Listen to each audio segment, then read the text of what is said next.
గురుభ్యో నమః. హరి ఓం.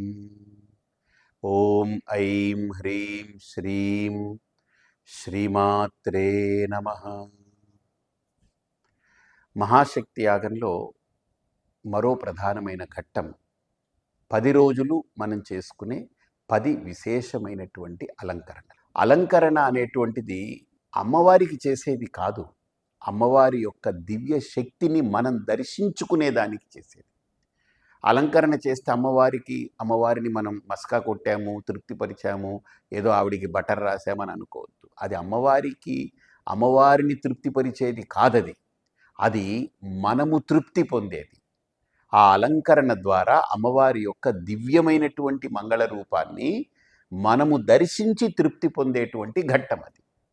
కాబట్టి ఆ అలంకరణ అనేటువంటి దానికి శ్రీపీఠంలో ఒక అనూచానంగా, అంటే ప్రతిష్ఠ జరిగింది మొదలు 26 సంవత్సరాలుగా ఇక్కడ అమ్మవారికి ఒకే విధానంలో ఈ అలంకరణలు జరుగుతూ వస్తున్నాయి.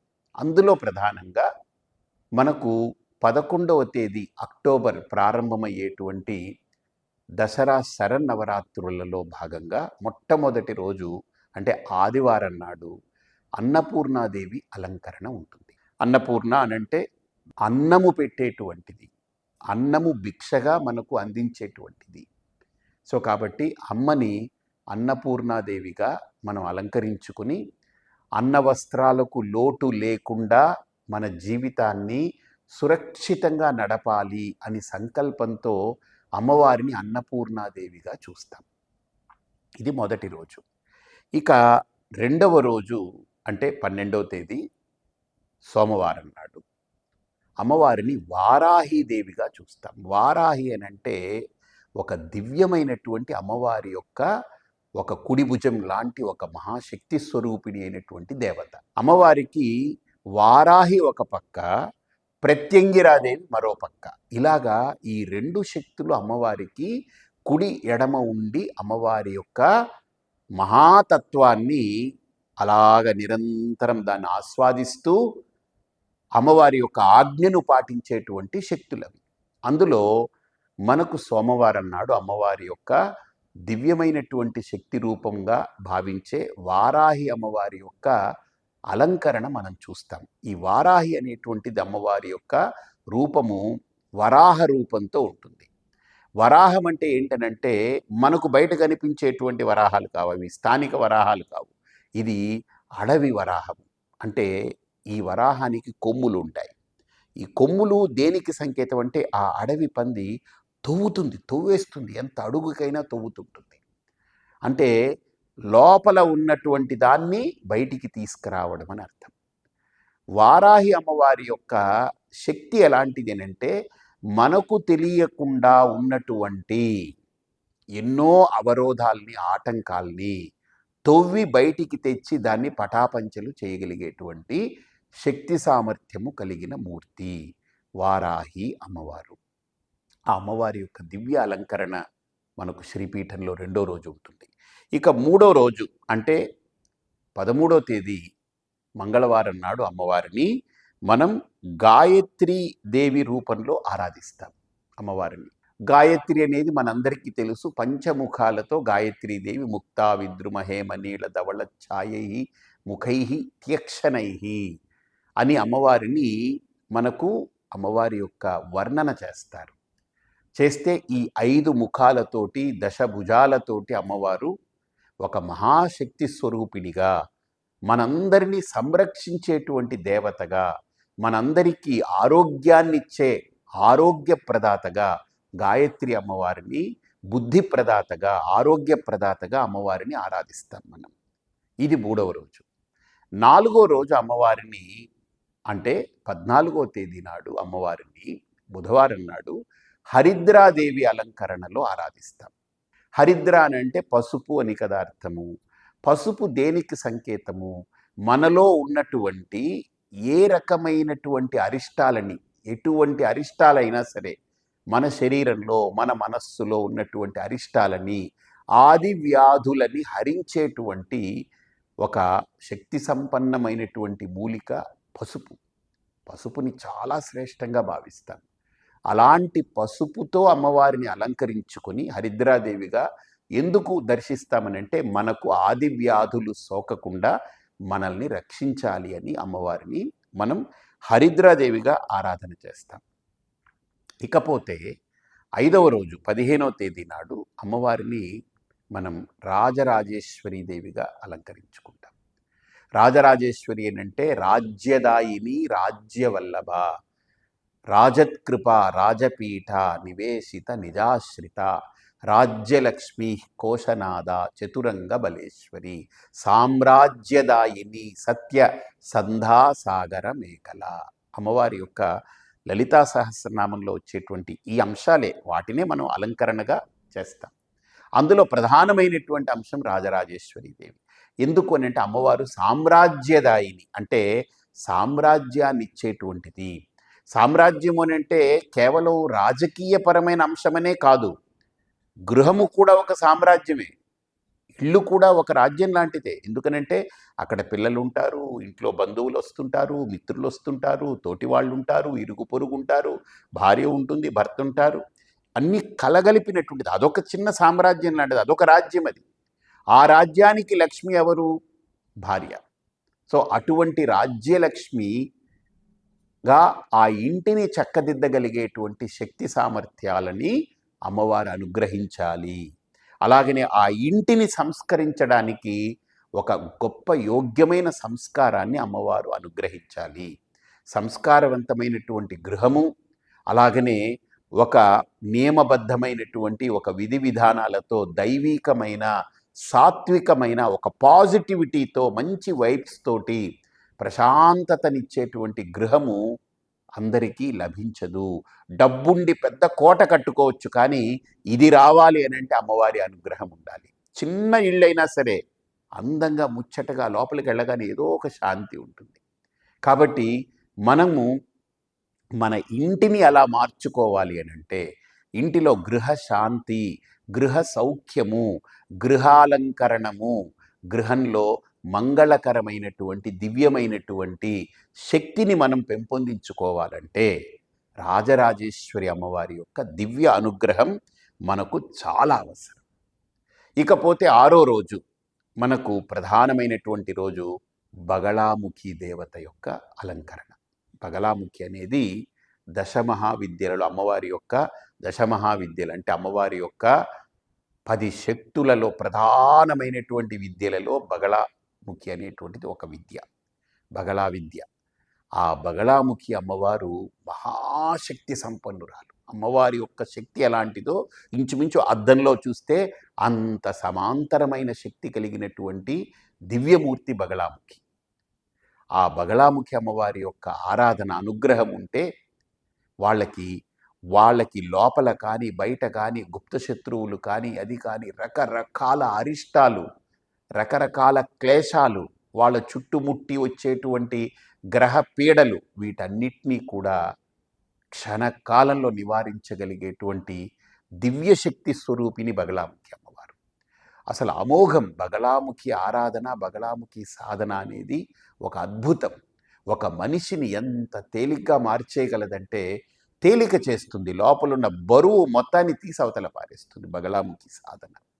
అలాంటి బగళాముఖి అమ్మవారిని మనం శ్రీపీఠంలో 6వ రోజు మనం దర్శించుకుంటాం.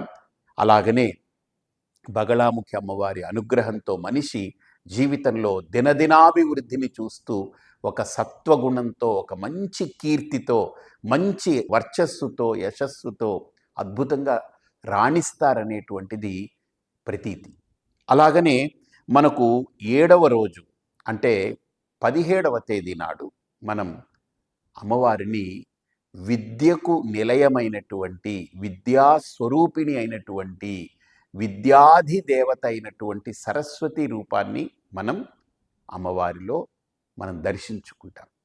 ఆ రోజు విశేషం ఏంటనంటే, 17వ తేదీ వచ్చే ఈ సరస్వతి అలంకరణ రోజు సుమారు 24,000 మంది విద్యార్థులు పాల్గొని సరస్వతి అమ్మవారిని ఆరాధిస్తారు. ఇది భారతదేశంలో ఒక శ్రీపీఠంలో ఇది 26 సంవత్సరాల క్రితం ప్రారంభమైంది. ఇప్పుడు చాలా ప్రదేశాల్లో దాన్ని ఫాలో అవుతున్నారు. అంటే ఒక శ్రీపీఠం అనేది ఒక రోల్ మోడల్ లాగా ప్రతి కార్యక్రమానికి. ఇప్పుడు ఈ మహాశక్తి యాగం తర్వాత చాలామంది దీక్షా వస్త్రాలు ధరించడం, చాలామంది అక్షయ పాత్రల్లో కుంకుమార్చన చేయడం, చాలామంది వారాహి అమ్మవారి యొక్క ఆరాధన అనేటువంటిది విశేషంగా బగలాముఖి అమ్మవారి ఆరాధన రావడం, నవరాత్రుల్లో కోట్ల సంఖ్యలో కుంకుమార్చన జరిగేటువంటి శ్రీపీఠాన్ని చూసి పదుల సంఖ్యలో, వందల సంఖ్యలో, వేల సంఖ్యలో, లక్షల సంఖ్యలో ప్రతి చోట కుంకుమార్చన అనేది రావడం, లలితా సహస్రనామం అనేది ఇంతకుముందు కొంతవరకే పరిమితమైనటువంటిది ఈరోజు అతి సామాన్యుల నోట్లో కూడా లలితా సహస్రనామం అనేటువంటిది పలకడం, ఇవన్నీ శ్రీపీఠం ద్వారా అమ్మవారి యొక్క దివ్య శక్తితో వ్యాపిస్తూ ఉన్నటువంటి అంశాలు. అలాంటి ఒక నేపథ్యంలో సరస్వతి పూజ నాడు 24,000 మంది పిల్లలు కూర్చుని నిశ్శబ్దం, అసలు 24,000 మంది అక్కడ ఉన్నారా, గాలి పీల్చుకుంటున్నారా, గాలి విడుస్తున్నారా అనేది కూడా తెలియని స్థితిలో అంతమంది పిల్లలు ఒక ధ్యానంలో ఒక నిశ్చేష్టులై అమ్మవారికి అంకితమై చేసే సరస్వతి పూజ కళ్ళారా చూడాల్సినటువంటి ఘట్టం. అలాగనే 8వ రోజు మనకు ఆదివారం, ఆ రోజు అష్టమి, ఆ రోజు పర్వదినం. అమ్మవారి యొక్క నవరాత్రుల్లో అష్టమి తిథి చాలా విశేషమైంది. దాని గురించి మనం మాట్లాడుకుంటాము తర్వాత. ఈ 8వ రోజు అమ్మవారికి మనము దుర్గాదేవి అలంకరణ చేస్తాం. ఎందుకంటే దాన్ని దుర్గాష్టమి అని కూడా అంటారు. ఆ రోజు మహాదుర్గగా అమ్మవారిని మనము అద్భుతమైనటువంటి రూపంలో మనం అలంకరించుకుని చూస్తాం. దుర్గా అంటే దుఃఖాలని పూర్తిగా పటాపంచలు చేసి మనకెక్కడ కూడా దుఃఖము అనేటువంటిది మన చుట్టూ రాకుండా మనల్ని తన వైపు మరలించుకునేదానికి, తన దిశగా నడిపించుకునేదానికి అమ్మ అనుగ్రహిస్తుంది అనేటువంటిది. దుఃఖం గమయతి, దుఃఖాన్ని నివారిస్తుంది. కాబట్టి దుర్గా అని అమ్మవారి యొక్క నామము. 8వ రోజు అంటే అష్టమి నాడు అమ్మవారిని దుర్గాదేవిగా అలంకరించుకుంటాం. ఇకపోతే 19వ తేదీ నాడు మనకు నవమి, దాన్ని మహానవమి అని కూడా అంటారు. ఆ మహానవమి నాడు అమ్మవారిని మహాలక్ష్మిగా అలంకరించుకుంటాం. ఆ రోజు అమ్మవారికి 4 భుజాలతో చతుర్భుజే చంద్రకళావతంసే మనకి ఏదైతే ఉందో అలాగ అమ్మవారిని చతుర్భుజాలతో అమ్మవారిని అద్భుతమైనటువంటి మనం మహాలక్ష్మి స్వరూపంగా ఆరాధించుకుంటాం. అంటే మనకు జీవితంలో సంపద చాలా ముఖ్యం. సంపద అంటే కేవలం డబ్బు కాదు, ఆరోగ్యం సంపద, పిల్లలు సంపద, విద్య సంపద, తెలివి సంపద, అలాగనే సమయస్ఫూర్తి సంపద, కళలు సంపద, ఒక పదవి సంపద, ఒక సత్కీర్తి సంపద, పలుకుబడి సంపద, ఒక హోదా సంపద, ఒక ఉద్యోగము సంపద, ఒక వ్యాపారము సంపద, భార్య సంపద, భర్త సంపద, అలానే 10 మంది మనకు అనుకూలంగా ఉండడం అదొక సంపద, ఇలా వాహనాలు సంపద. ఇలా సంపద అంటే ఒక డబ్బు మాత్రమే కాదు, సంపద అంటే ఇవన్నిటితో కూడుకున్నది. అందుకని సంస్కృతంలో సంపద అంటే సమ్యక్ పద్యతే గమ్యతే ఇది సంపద. అంటే చక్కగా మనకు అనుకూలమై మనల్ని మన జీవితాన్ని నడపడానికి ఉపయుక్తమైనటువంటివి ఏదైనా సరే మనకు సంపదే. మన జీవితాన్ని నడపడంలో ఆటంకాలు కలిగిస్తూ, మనకు అవరోధాలు కలిగిస్తూ, దుఃఖాలు బాధలు కలిగిస్తూ మనల్ని వెనక్కి లాగేవి ఏదైనా సరే విపత్తులే. సంపత్ అంటే మనకు అనుకూలమై ఉండి మన జీవితాన్ని సవ్యంగా సాఫీగా నడిపించగలిగేది. కాబట్టి 9వ రోజు మహాలక్ష్మి అనేటువంటి ఒక రూపాన్ని, దివ్యమైనటువంటి దివ్యమంగళ స్వరూపాన్ని దర్శిస్తాం. ఇక 20వ తేదీ దశమి, అది దసరా. ఆ రోజు అంటే నవమితో నవరాత్రి పూర్తయిపోతుంది. నవరాత్రులు పూర్తయ్యేది నవమితో. దసరా అనేది 10వ రోజు, అది ఉదయం పూట పండగలాగా చేసుకుంటాం మనం. ఆ రోజున కూడా శ్రీపీఠంలో దసరా రోజు అద్భుతమైనటువంటి కార్యక్రమం ఉంటుంది.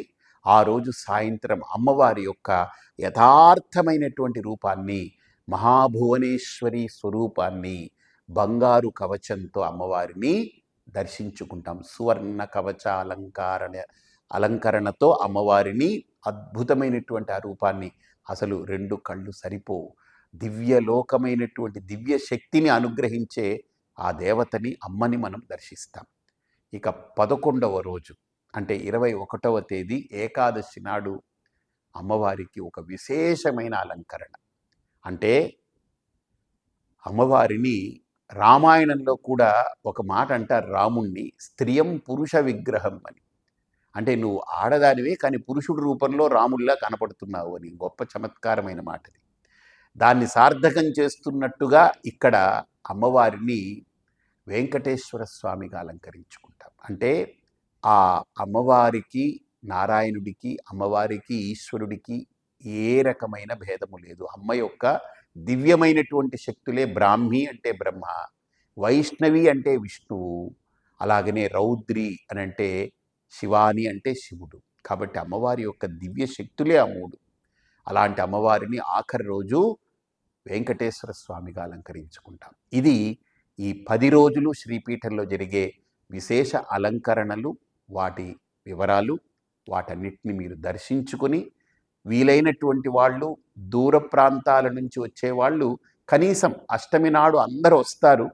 కార్యక్రమాలు చాలా విస్తృతమైన కార్యక్రమం కాబట్టి అష్టమి నాడు ఒకరోజు దర్శించుకున్న మిగతా రోజులు మీరు ప్రత్యక్ష ప్రసారం ద్వారా కూడా మీరు దర్శించుకునే ఏర్పాట్లు చేస్తాము. అలాగే స్థానికంగా ఉన్నవాళ్ళు ఏ ఒక్కరూ కూడా విడిచిపెట్టకుండా తప్పకుండా విచ్చేసి అమ్మవారి యొక్క దర్శనాన్ని పొంది, ఎందుకంటే ఆ 10 రోజులు అమ్మవారికి ఒక అత్యంత ప్రతిష్టాత్మకమైన దీక్షతో ఆరాధన జరుగుతుంది కాబట్టి అమ్మవారి అనుగ్రహానికి పాత్రులై ప్రసాదాన్ని స్వీకరించగలరు. స్వస్తి.